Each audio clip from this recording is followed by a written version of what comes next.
Welcome to Hallow World. This is a horror narration podcast where all stories are written and narrated by a human. Today's story is called Murder in the Mirror. Please enjoy. Kyle hummed along to the music in his headphones as he pushed his mop back and forth. It was his first night at his new job, janitor for the prestigious beachside condo building, Sandy Dunes. So far, it had been pretty chill. He showed up at 10 p.m., met with his new manager, and filed some paperwork. Around 11, the manager, Steve, had wished him luck and left. Kyle was excited to work such a calm and quiet job. It was overnight, he probably wouldn't see many people, and he had no coworkers except the security guard who sat in the little hut at the entrance to the parking garage. Kyle thought Steve had called the guard Larry. So, unless Larry came in to get coffee or something, Kyle probably wouldn't have to talk to another human all night. The thought made Kyle smile, because he had had enough of humans already. He didn't want to talk to them, didn't need friends, and certainly didn't enjoy small talk. Kyle was 21 years old and had recently dropped out of college. Life had gone pretty well for him at first. He got good grades in high school and got into the school of his dreams. The first 2 years were incredible. He aced all his classes, he made new friends, and he even got into a serious relationship with a girl, Kayla. That's where it all went wrong. Christmas break of his third year, he caught Kayla cheating on him with his best friend Jason. He would never forget the look of pity they both wore when they told him it had been going on for a while, and it was serious. His ears burned red from the memory. What he really couldn't stomach was the disrespect. After that night, Kyle had dropped out of school and moved back home. He spent a few months moping in his childhood bedroom, but in the spring his parents had sat him down and told him he needed to at least get a job. "Start with a job and get out there, get moving," his father had said. "Then, once you get your head clear, you can figure out what to do next." Kyle had spent a few weeks turning in applications to just about everywhere that was hiring, but he didn't remember ever actually applying to this place. One night, the phone at his parents' house had rang, and when he answered it, a man named Steve had offered him the job right then and there, no interview required. Kyle had jumped at the chance. It sounded like a sweet gig, and the pay was solid. Now he was here. Day one, and he already loved it. The building was massive, 12 floors and a huge lobby at the entrance. In the lobby, there were green, high-backed chairs, recliners, and sofas. There were a handful of polished wooden card tables here and there, as well as a few of those big square TVs with the flat screens that you would see in the sports bars sometimes. All along the walls were giant mirrors and gaudy golden frames. The room was bright and somewhat eerie now, smothered in a heavy silence under the soft buzz of fluorescent lights. Kyle didn't notice this, of course, because he had his headphones on. His job was very simple. Due to the age of most of its inhabitants, the condo management company had decided it was too dangerous to mop the floors during the day. Kyle's job was to mop the lobby and every hallway on all 12 floors. Everything else could be done by the day shift janitors, so Kyle alone would mop the building every night. This included the public restrooms in the lobby, though thankfully he wasn't required to clean the toilets. Kyle was happy. As long as he had his Walkman and his new order tape, tonight would be a good night. He finished mopping the big empty lobby and pushed his rolling bucket over to the twin elevator doors. He pushed the elevator call button as Blue Monday rang in his ears. He looked up and watched the floor indicators light up as both elevators raced to the ground floor. Ding! Ding! The elevator on the right opened first, followed closely by the elevator on the left, their doors chiming as they opened. Kyle stepped into the right elevator and pushed the button for floor 2. The doors slid shut, and the elevator rose quickly to the second floor. The doors opened with a ding, and then Kyle faintly heard another ding as the second elevator doors opened as well. He thought briefly that it was odd that the other elevator had followed him to the second floor. As he began walking down the hallway towards the janitor's closet, he glanced inside the open elevator, but it was empty. Each floor had a janitor's closet with a drain and faucet so he could rinse his bucket and get fresh water for each floor. As Kyle left the janitor's closet with a fresh bucket, he realized that this floor was also packed nearly wall to wall with mirrors. Jeez, these people love mirrors, he thought to himself. No matter where he looked, he saw at least 3 reflections of himself mopping the floor. This was a bit unsettling, but Kyle just kept his head down, mopped the floor, and listened to his music. Every time he used the elevator, the other elevator would follow him to the next floor. Kyle found this to be unsettling as well, but shrugged it off. Every floor had a plethora of gold-framed mirrors hanging on the walls. On the 6th floor, Kyle's Walkman died. Great, he thought, I forgot batteries. He sighed and shoved his headphones into his back pocket in resignation. He would have to finish his shift without music. He tried humming while he worked, but after a few minutes he realized the drone of the air conditioner and the buzz of the fluorescent lights were too distracting for him to hold a tune in his head. He was almost done with the 6th floor hallway and kept pushing his mop, trying to ignore the noise. He realized, suddenly, that the air felt heavy and oppressive, almost like humidity, but cold. He tried not to look at the legion of reflections, mimicking his every move. Once again, he pushed his bucket onto the elevator on the right and hit the button for the next floor. Just before the doors closed, he heard a creak and a groan from the other elevator, as if something heavy had stepped onto it. Then the doors whooshed shut, the elevator rose for a few seconds, and the doors opened with a ding. An identical ding rang from the other elevator a moment later. Kyle suddenly felt very uneasy, and he hurried past the other elevator towards the janitor's closet, staring at the floor. He rinsed and refilled his rolling bucket and pushed it to the end of the hall to get started. Floor number 7, more than halfway through now.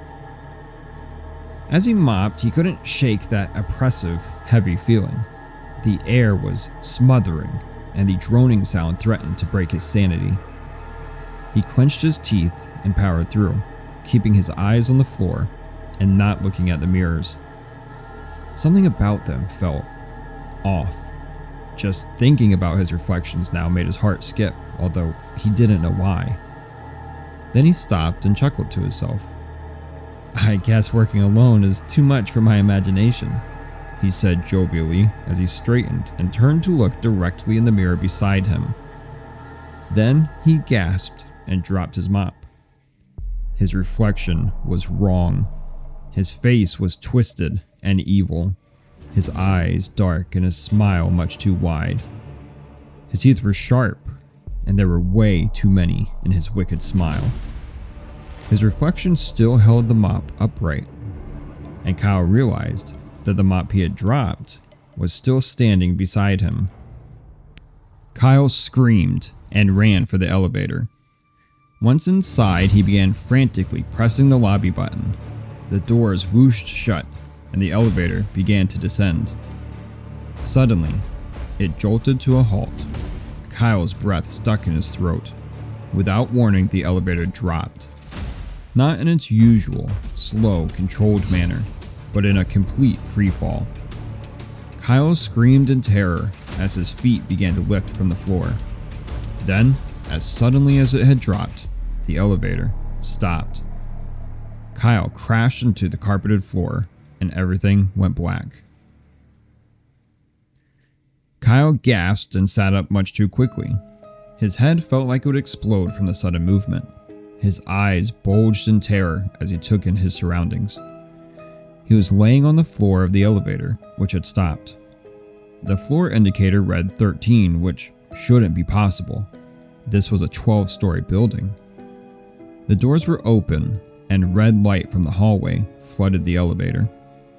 The hallway was empty, filled only with the eerie red light and wall-to-wall, gaudy mirrors. Kyle stumbled to his feet and started pressing the lobby button. Nothing happened. He tried pressing the door close button, but that didn't work either. Then he looked down the hall and saw an exit sign. He realized it was the door to the stairwell. He swallowed and tried to slow his breathing. Okay, think, he muttered to himself. If I can get to the stairwell, I should be able to get back down to the lobby, right? He clenched his fist and tried to work up the courage to enter the red-lit hallway. His ragged breathing was loud in the deathly quiet building. The buzz of fluorescence and drone of air conditioner persisted in the back of his mind. It's now or never, he thought, and he took off, running full speed down the hallway. As he ran, he realized the exit sign seemed to be getting farther and farther away. He desperately tried to increase his speed, but he was already getting winded. Something caught his eye to his right, and he glanced over. His reflection wasn't running. It was simply drifting along while keeping pace with him. It had the same black eyes and sharp teeth that he had seen earlier. As he watched, the ghastly reflection lifted a clawed finger to his face and slowly cut a deep gash in its own cheek. Kyle gasped in pain as he felt the same wound open his own cheek. He stumbled and nearly fell. The exit sign was now so far away he could barely see it. He screamed in terror and frustration. He heard an eerie laugh and realized it was his reflection, cackling at his despair. Rage suddenly boiled within Kyle, temporarily overwhelming his fear. He had always had a temper, and now he felt white-hot indignation at the situation he found himself trapped in. He stopped and turned to his right, lashing out with his fist against the mirror. The mirror shattered from the blow, and everything changed. It was like waking from a dream. The hallway was still lit red, but now the exit door was only a few feet away. His reflections were all normal, and he could feel a difference in the air. That oppressive feeling was gone. He could breathe again. He shoved through the stairway door and began bolting down the stairs. The landings weren't numbered, so he counted as he ran. 11, 10, 9. The door on each floor had a small window in it, through which Kyle could see a normal-looking hallway with fluorescent lights and mirrors all over. His breath came in gasps as he barreled down the stairs. 3, 2, 1. He stumbled through the door into the hallway and stared at the floor number on the wall. Floor 3. Okay, he thought. I must have miscounted. He bolted back through the stairway door and down the stairs. 3, 2, 1. He stopped with his hand on the door handle and took a deep breath, then pulled it open. Floor 3. Kyle slowly dropped to his knees and began to sob. His mind reeled as he looked around in anguish. The hallway looked like every other in this building. Empty, beige, bland, with gaudy gold-framed mirrors on every wall. Suddenly, Kyle felt a hand on his shoulder. He screamed and whirled around to see a man wearing a gray security uniform standing over him. The man had a brown mullet and a shaggy mustache. His name tag said Larry. "Hey man, are you okay?" Larry asked, a look of concern on his face. Kyle drew a stuttering breath and tried to calm himself. I'm lost, Kyle managed to say. Larry reached out a hand to help him up. "I know," Larry said, "but I can show you the way." Kyle took his hand and pulled himself up to stand by Larry. He noticed Larry was a few inches taller than him. He looked a little older too, maybe in his 30s if Kyle had to guess. "You know the way out?" Kyle asked. "Yeah man, follow me," Larry replied, and he turned and led Kyle back to the stairwell. Kyle hesitated, but decided to trust Larry and followed him into the stairwell. To his surprise, Larry began walking up the stairs. Excuse me," Kyle called out. Larry stopped and looked back at him. "Shouldn't we be going down?" Larry chuckled and responded, "In this place, sometimes you gotta go up to go down." Then he turned and continued up the stairs. Kyle hesitated again, then followed. They went up 2 flights of stairs and then into the hallway marked floor 5. Larry turned and whispered to Kyle, "Okay, for this part, stay low and stay quiet. Don't let the mirror see you, and don't let the others hear you. Others? Kyle whispered. The ones that live in the rooms, Larry whispered back. You ready? Kyle nodded tersely. Larry began walking quickly down the hallway in a low crouch, careful to stay below the mirrors on the walls. Kyle followed close behind. They got to a door a little more than halfway down the hallway marked laundry, and Larry pushed it open. Inside was a somewhat small and dimly lit room with several laundry carts, shelves for blankets and towels, and a large square hole in one wall labeled laundry chute. However, there was something else in that room as well. Kyle stifled a scream as he saw 4 women standing randomly around the room. They wore maids' uniforms and looked like corpses. They all seemed to be in various stages of rot, the worst of which was missing her entire bottom jaw. They all stood swaying in place with their eyes closed, breathing raggedly. Larry put his finger against his lips in a shushing motion, then crept into the room. Kyle's heart hammered in his chest as he followed. He worried the maids would hear the frenzied thumping. The men crept slowly across the room to the laundry chute. Larry motioned for Kyle to get into the chute. Kyle hesitated, but suddenly, one of the maids inhaled deeply and began to shake. Larry's eyes widened, and he motioned frantically to Kyle again. Kyle climbed into the chute, took one last look at Larry's terrified face, and let go, allowing himself to plunge into darkness. He fell for what felt like about 20 floors at least, before landing in a large pile of blankets in a laundry cart. He took a moment to catch his breath and glanced quickly around the room. He was in a damp and dingy laundry room, lit by a single bulb hanging from the ceiling in the center of the room. He could hear water dripping somewhere, and a slimy sheen of seepage glistened in the yellow light as runoff crept into the solitary drain in the center of the concrete floor. He looked up just in time to see Larry plummeting towards him, and he rolled off of the heaped cart onto the floor. Larry made a loud whoomph as he hit the pile of blankets. He rolled off the pile and straightened next to Kyle, smiling. Almost forgot how fun that is, Larry chuckled. He gestured towards a nearby door. Okay, this way. There's no mirrors on this floor, but we gotta be quiet. He opened the door and led Kyle out into a dim, concrete hallway. The men crept silently along for some time, occasionally passing closed, unmarked doors. There were no mirrors, just as Larry had said, but there were also no windows. The hallway was sparsely lit by pale fluorescent lights, spaced just far enough apart to create shallow pools of shadow between them. Just as Kyle started to wonder how much longer the hallway could possibly go on, Larry slowed to a stop in front of a set of double doors.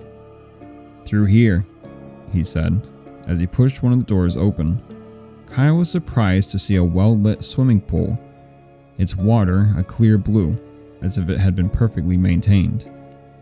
He walked up to the edge and frowned as he realized there was something wrong. He couldn't see the bottom of the pool. Larry, he whispered, how deep is it? Larry stood silently beside him for just a moment before answering. Not that deep, Larry said with a sigh. Kyle looked at him confused.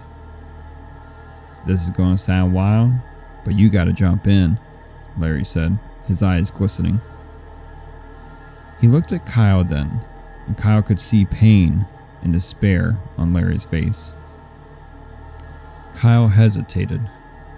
Are you coming with me? He asked. Larry shook his head quickly, a tear rolling down his cheek. He half laughed, half cried as he looked back at the water. I can't swim. Maybe we can make it together, Kyle said, holding out his hand. Larry shook his head again and suddenly stepped out onto the water. It held his weight as if it were solid floor. The water didn't even ripple beneath him. Tears dripped down his shirt now as he cried. I already tried. You can only drown once in this place, and then the way is shut. Kyle stared for a few moments, stunned into silence by his new friend's revelation. Larry stepped back onto the concrete beside him and grabbed him roughly by the front of his shirt, giving him a little shake. Larry growled through his tears. "You just swim down, and you keep swimming until you can breathe again. Just don't stop and you'll be okay." Kyle nodded quickly. "You're going. Now. Take a breath." Kyle barely had time to take a massive gulp of air before Larry threw him into the water. He began to swim as hard as he could, straight down to the bottomless pool. He thought for a moment that he must be crazy, but he could see the truth in Larry's pain. He knew he had to swim or die. So he swam, desperately searching for the light. The pool darkened around him until he couldn't see his own arms anymore, but he just kept swimming in what he hoped was the right direction. Just as he started to run out of air, the water began to brighten again. He stretched and strained, pushing his body to go just a little further. His lungs began to burn in his chest. Then, suddenly, he was free. He broke the surface and gasped, air rushing into his grateful lungs. He flailed for a moment until his hand hit concrete and he grabbed hold. He pulled himself onto the side of the pool and lay on the concrete, gasping and sputtering for some time. Larry was nowhere in sight. He realized the air felt different. He felt free, although he was surely still in this cursed building. He looked around and saw a fire escape route sign on the wall, showing all the nearest exits. He realized he was underground, and that was why he had never seen this area. There were exits to the attached parking garage, though, and for that, he was grateful. There was no way he would step foot on that elevator again. He pushed his way into the dim hallway, which now had a glued-down carpet covering the concrete. He could see the exit sign not too far away, and began hurrying towards it, dripping onto the carpet as he went. Ding! Ding! Kyle froze and his blood turned to ice. The elevators had opened about 30 yards behind him, past the doors to the pool. He glanced over his shoulder and saw nothing, but he could feel a presence heading towards him. He could hear the thump of heavy footprints rushing down the thinly carpeted concrete, and he knew he would die if it got to him. He forced his legs to move, and he stumbled, then straightened and began to run towards the exit. The footsteps were getting closer, louder, heavier. He dove through the exit door and tumbled into the parking garage, rolling a few times before jumping back to his feet and turning to face the open doorway. It was empty, but he could feel something there. It had stopped, but it was watching him. He could feel its hunger as it ached to reach him. Yet, it did not pass through the doorway. Kyle stumbled back a few steps and then turned to run. His car was just up one level, and he was surprised to see it just sitting there exactly as he had left it, as if nothing had happened since he parked there the night before. He drove out into the early morning light feeling giddy. He couldn't believe he had escaped. He slowed as he approached the guardhouse. He had just realized something strange. Hadn't his boss told him that the gate guard was named Larry? That couldn't be a coincidence, could it? He peered through the windows of the little guard hut as he drove slowly past. He had never really even glanced at the guard before. He had never had a reason to. There was a scanner for his badge and the gate would open, and the guard stayed in his little hut. They had never interacted at all, but now as he peered in, he saw a brown mullet, a shaggy mustache, and a name tag that said, Larry. The man inside smiled and waved slowly at Kyle, but his smile was so wide, and he had so many teeth. His eyes were coal black. Kyle's heart jumped, and he slammed the accelerator. He never went back to Sandy Dunes. He also took every mirror out of his apartment. For the rest of his life, he avoided mirrors no matter what. He figured knowing what he looked like just wasn't worth the risk.